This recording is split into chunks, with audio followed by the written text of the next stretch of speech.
guys is 1,000 pesos challenge dito sa Divisoria. Pagalingan kami mag-budget ng 1,000 pesos. Malaki na to. So, ito na yung budget namin. Kung ayaw mag-budget ng 1,000, may baguhan.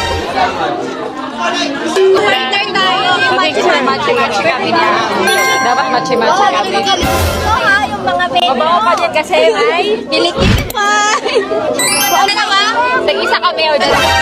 Ay, sale na kami purple ni ate first. Dalawang purple kami Pink sa na lang po sa atin. Cute ng bag. Ako hindi ka kasya sa 1,000 natin. Hindi kasha. Dalawa 180 lang yan, ma. Ay! Dalawa tayo. Next tayo, 180. Okay, go. May nabili na kami ni ate. Bibili ako guys, 50 pesos lang. Ito pa ate isa. 50 po to. Para sa ano ko pa. Asawa niya. Bilan kita dito ate para match tayo. Ay, wow. Remembrance sa akin eh. So, Sa akin? Delivery ako ni ate. Wala siya. Hindi siya binigyan. Ba't kaya hindi ako pinapansin ni ate? Uwi na lang kayo ako. See you soon po ni tate. Bye-bye. Thank you po.